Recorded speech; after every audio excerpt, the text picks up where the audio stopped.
Hi guys, எல்லாருக்கும் வணக்கம் guys. இந்த வீடியோவில் நம்ம என்ன பார்க்க போகிறோன்னா, கட்டாயம் ஆஸ்திரேலியா அணிக்கு ஆப்போசிட்டாக இந்திய அணி டெஸ்ட் சீரிஸ் வெல்றதுக்கு வாய்ப்பு இருக்குங்க. அது மட்டும் இல்லாமல் எங்கள் இந்திய அணிக்கு கண்டிப்பாக நாங்கள் உதவி செய்வோம் அப்படின்னு சொல்லிட்டு விளையாட்டா பத்திரிகையாளர் சந்திப்பில் பார்த்தீங்கன்னா, பாகிஸ்தான் அணியின் முன்னாள் கேப்டன் இப்போ நட்சத்திர வீரராக இருக்கும் பாபர் அசம் பார்த்தீங்கன்னா இந்தியா ஆஸ்திரேலியா சீரிஸ் குறித்தும் இப்போ அவங்க விளையாடிட்டு இருக்க சவுத் ஆஃப்ரிக்கா சீரிஸ் குறித்தும் சில பல கருத்துக்கள் பேசியிருக்காரு. அவர் என்ன பேசினார், ஏது பேசினார் சொல்லிட்டு வீடியோ டீட்டெயில்டாக பார்க்கலாம். அதுக்கு முன்னே நீங்கள் நம்ம சேனலுக்கு புதுசாக வந்திருந்தீங்கன்னா ஒரு சப்ஸ்கிரைப் மட்டும் பண்ணிவிட்டு வாங்க, வீடியோக்குள்ளே போகலாம். ஆமாங்க, சவுத் ஆஃப்ரிக்காவோட பார்த்தீங்கன்னா இப்போ பாகிஸ்தான் அணி டெஸ்ட் சீரிஸ் விளையாடிட்டு வந்துட்டு இருக்காங்க. ஃபஸ்ட்டு மேட்ச்னு இதாக தொடங்குச்சு. ஏன்னா பாகிஸ்தான் 2-2 மேட்ச் ஜெயிச்சா நம்ம ஐசிசி டெஸ்ட் சாம்பியன்ஷிப் ஃபைனல் போகிறதுக்கு வாய்ப்பு இருக்குது, ஆஸ்திரேலியா அணிக்கிட்ட தோத்தா கூட. அது குறித்து சில பல கேள்விகள் கேட்டாங்க பாபர் அசம் கிட்ட. கண்டிப்பாக நாங்கள் சவுத் ஆஃப்ரிக்கா கிட்ட சீரிஸை வின் பண்ண தான் வந்தோம். ஓடிஐ சீரிஸை சூப்பராக நாங்கள் வின் பண்ணிட்டோம். கண்டிப்பாக டெஸ்ட் சீரிஸ் எங்களால் முடிஞ்ச அளவுக்கு நாங்கள் போராடுவோம். நாங்கள் ஜெயிச்சா இந்திய அணிக்கு ரொம்ப ஹெல்ப்ஃபுல்லாக இருக்கும்னு நினைக்கிறேன். கண்டிப்பாக நாங்கள் இந்தியாவுக்கோசனாச்சும் இது போட்டி ஜெயிச்சா ஆகணும் அப்படின்னு சொல்லிட்டு விளையாட்டாக சொன்னார். அது மட்டும் இல்லாமல் இந்திய அணி ஐசிசி டெஸ்ட் சாம்பியன்ஷிப் ஃபைனல் போகிறதுக்கு வாய்ப்பு இருக்குது, இந்த ஆஸ்திரேலியா சீரிஸு வெல்றதுக்கான நிறைய வாய்ப்பு இருக்குது அப்படின்னு சொல்லிட்டு நம்ம பாபர் அசம், பங்காளி பாபர் அசம் நம்மளுக்கு சப்போர்ட் பண்ணி பேசியிருக்காரு.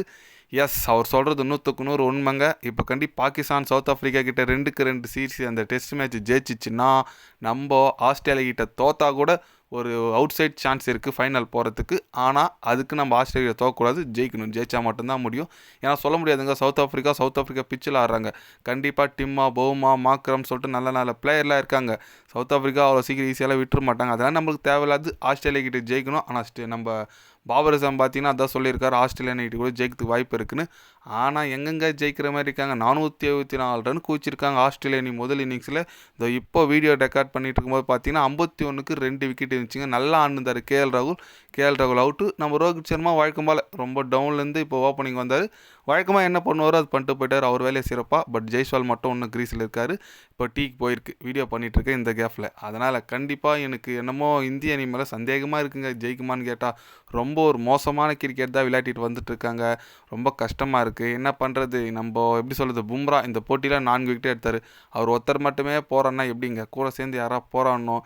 பேட்டிங்லாம் அவங்க 474 அடிச்சிருக்காங்களே, நம்ம அட்லீஸ்ட்டு கொஞ்சாச்சும் ஈக்குவல் கொடுக்குற அளவுக்கு அடித்தா தானே. அதுவும் அடிக்கலாம். ரொம்ப வருத்தமாக இருக்குது. என்ன பண்ணுறது, இந்திய அணி ரொம்ப ஒரு ஒஸ்ட்டான ஒரு கிரிக்கெட் தான் விளையாடிட்டு வந்துட்டுருக்காங்க. பார்க்கலாம் இதுக்கு மேலே இந்திய அணி எந்த கம்பேக் கொடுக்குறாங்கன்னு சொல்லிட்டு. ஏன்னா கிங் கோலி இருக்கார், தலைவன் கோலி நம்பி இருக்குது. ஒரு பேட்டிங்கில் ஒரு 100 அடிச்சார்னா கொஞ்சம் ஆறுதலாக இருக்கும். அதுக்கப்புறம் ரிஷப் பண்ட் இருக்காங்க, நிதிஷ்குமார் ரெட்டி, நல்ல ஒரு ஆல்ரவுண்டிங்காக இருக்காங்க. பார்க்கலாம் ஆஸ்திரேலிய அணியோட பந்து வீச்சு எப்படி இருக்குன்னு சொல்லிட்டு. நீங்கள் சொல்லுங்கள், இந்திய அணி இந்த டெஸ்ட் போட்டி வின் பண்ணுமா பண்ணாதான் நம்ம பாபர் அசம் சவுத் ஆஃப்ரிக்காவை கம்பல்சரி வீழ்த்தும்னு சொல்லிட்டு பேசியிருக்காரு. அது குறித்து நீங்கள் என்ன நினைக்கிறீங்கன்னு சொல்லிட்டு கமெண்டில் சொல்லுங்கள். இது போன்ற ஸ்போர்ட்ஸ் யூஸாக தெரிஞ்சுக்கணுன்னா சேனலை சப்ஸ்கிரைப் லைக் ஒன்று பண்ணிக்கோங்க. கண்டிப்பாக கிரிக்கெட் பற்றி day by day channel update வரும். மறக்காமல் சப்ஸ்கிரைப் மட்டும் கொஞ்சம் பண்ணி வச்சுக்கோங்க. நன்றி, வணக்கம்.